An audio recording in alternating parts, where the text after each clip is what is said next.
Assalamualaikum warahmatullahi wabarakatuh.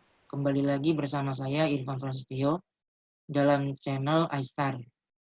Pada kesempatan ini kita akan mempelajari mengenai promise. Apa itu promise? Sebelum itu kita akan mengulik dulu tentang apa sih proses-proses yang ada yang bisa terjadi di dalam kita pemrograman JavaScript. Di dalam pemrograman JavaScript kita bisa menjalankan atau menghadapi proses yang disebut dengan asinkronus.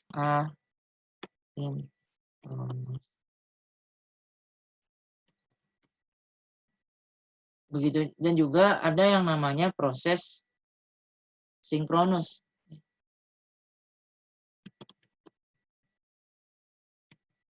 Nah, apa beda dari dua proses ini? Kalau kita ibaratkan dalam suatu antrian, itu bedanya seperti ini. Kalau asinkronus itu kita antri satu persatu, kalau sinkronus itu tidak perlu antri satu persatu. Jadi misalnya saya ada misal antrian yang ini gambarnya agak sulit di sini, jadi mohon dimaklumi. Ya, ada antrian.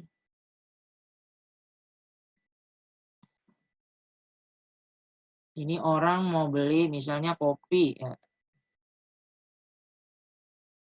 Terus antrian terus ngantri. Ini ada penjualnya.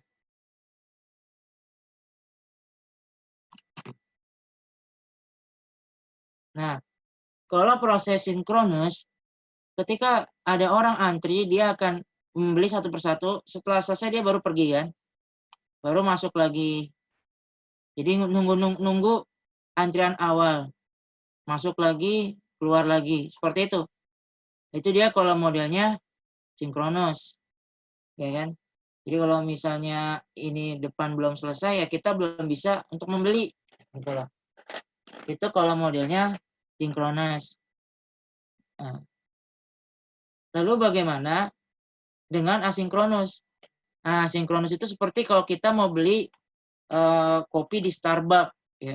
Contoh misalnya, nah ini kan misalnya kasirnya ya Starbucks ya, kita beli, ya kan?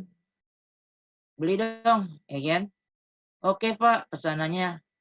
Tunggu ya. Nggak mungkin nunggu di sini kan? Kita balik ke misalnya duduk sambil duduk nunggu, ya kan? Sambil duduk itu di sini duduk, kan?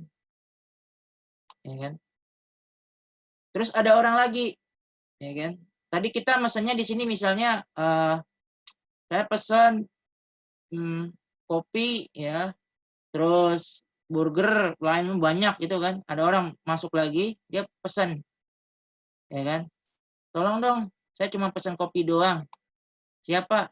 Nah, dia duduk kan? Duduk, ya kan? Duduk. Nah, dia duduk, duduk, duduk ceritanya kan. Ternyata yang selesai duluan itu yang pesanannya yang dipanggil itu malah yang kedua, ya. Karena dia pesannya cuma kopi doang. Pak B gitu kan, pesanannya kopi. Nah, dia datang lagi kan. Dia datang lagi ke sini. Oke, saya ambil pesanannya. Ya kan? Karena dia cuma pesan kopi doang. Akhirnya duduk lagi di situ kan. Baru Pak A. Ah, iya saya datang. Ya kan? Datang baru ambil kopi, duduk lagi. Kalau ini tadi dia berurutan, yang datang awal first in first out gitu loh. Maksudnya dia keluar datang pertama ya keluarnya ya yang pertama. Kalau ini belum tentu. Yang penting tergantung apa pesanannya apa gitu. Jadi nggak perlu ngantri gitu di sini. Itu tuh konsep paradigma dari asinkronus dan sinkronus tuh begitu awalnya. Gitu ya teman-teman ya. Dari sini bisa dipahami ya. Semoga bisa dipahami ya. Ini kita coba hapus semuanya. Nah, karena itu ya, ada kekurangan dan kelebihannya gitu loh. Kalau kita sering pakai itu biasanya di dalam JavaScript nanti kita pakai proses asinkronus supaya apa? Supaya cepat gitu loh. Ya, supaya cepat. Lalu kapan kita juga memakai proses sinkronus? Kalau ada proses yang di mana proses awal itu harus dikerjakan baru bisa baru proses sesudahnya baru bisa dikerjakan kalau proses pertama sudah dikerjakan.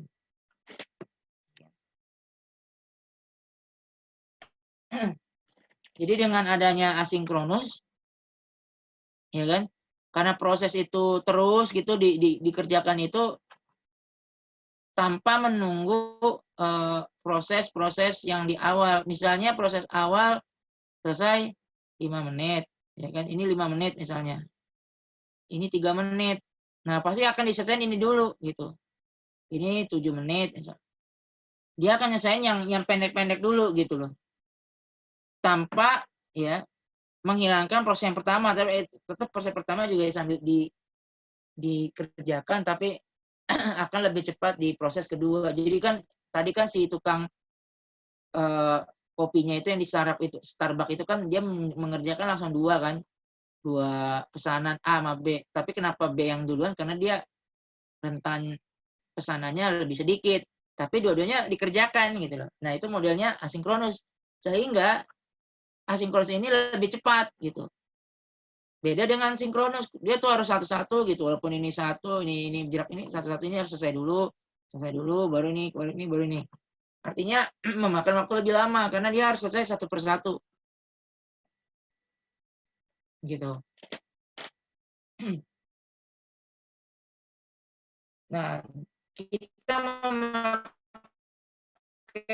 proses asinkronus sedangkan kita memakai proses sinkronus kalau misalnya ada proses atau task yang dimana task ini berhubungan antara task sebelumnya dengan task sesudahnya. Task sebelumnya harus bisa dikerjakan, ya harus bisa dikerjakan kalau task sesudahnya ya, atau task B ini misalnya kita sebut task A, ini kita sebut task B. Task A, task B harus dikerjakan, harus bisa atau baru bisa dikerjakan kalau task A dikerjakan dulu. Jadi dia berhubungan dari ke task sebelumnya. Sinkronus. Dari sini mengerti teman-teman? Saya harap teman-teman bisa mengerti dari video ini. Lalu apa hubungannya dengan promise? Ya kan? Apa hubungannya dengan promise? Promise itu adalah proses membuat janji ketika melakukan proses asinkronus. Ini saya hapus dulu ya. Jadi gini ya, misalnya tadi kan ya si kasir di sini kita datang, ya kan? Mas, saya pesen kopi 1. Oke, nah ini kita namanya membuat janji kan? Kita membuat janji kepada si kasir atau membuat pesanan lah. Kalau kita ingin membeli kopi, gitu. Ketika kita membeli kopi dan kita bikin pesanan, nah itu kita sebut kita membuat janji gitu kan awal. Itulah yang kita sebut dengan promise, ya. Promise.